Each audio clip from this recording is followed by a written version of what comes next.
On se retrouve aujourd'hui pour découvrir ensemble le kit Aegis Legend 3 de chez Geekvap. Voici la boîte dans laquelle vous le recevrez. Découvrons de suite son contenu.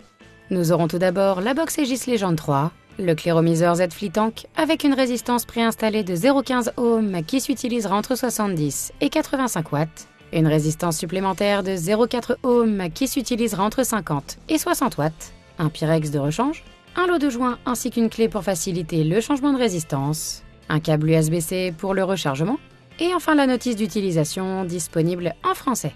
Sur notre cléromiseur, nous retrouverons un drip-tip 810, une ouverture facile pour le remplissage, une bague de contrôle d'air, un réservoir d'une contenance de 5,5 ml, et enfin une connexion 510 classique pour un diamètre de 26 mm.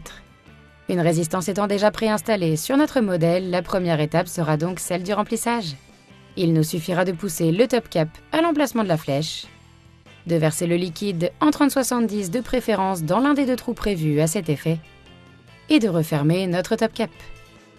Nous attendrons ensuite 10 bonnes minutes que la résistance soit bien imbibée pour éviter tout goût de brûlé en bouche lors de la première utilisation.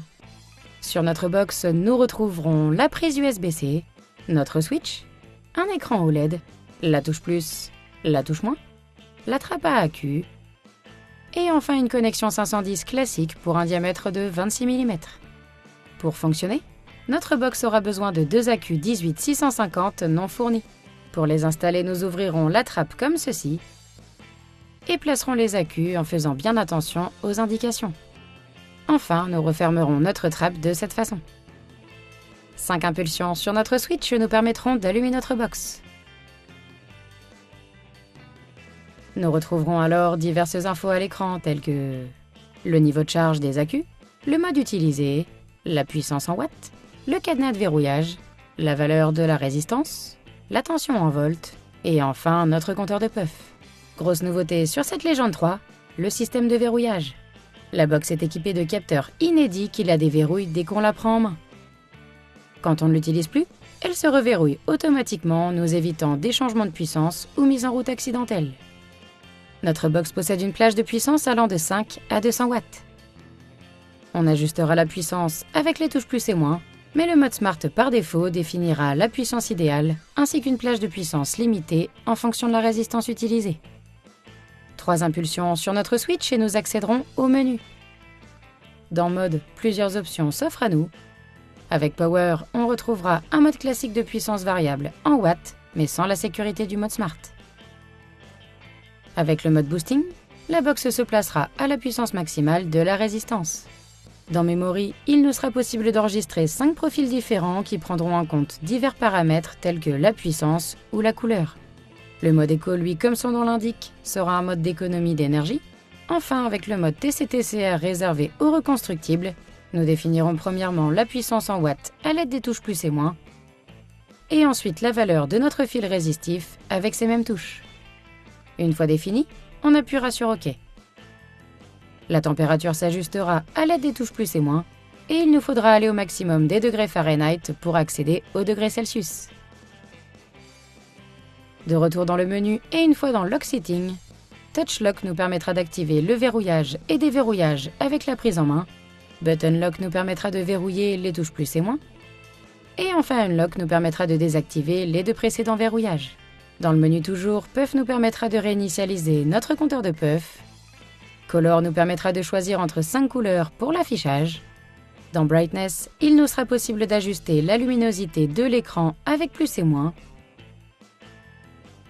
Enfin dans About, nous aurons accès aux infos relatives à notre modèle, mais aussi rétablir les paramètres d'usine de la box avec Reset.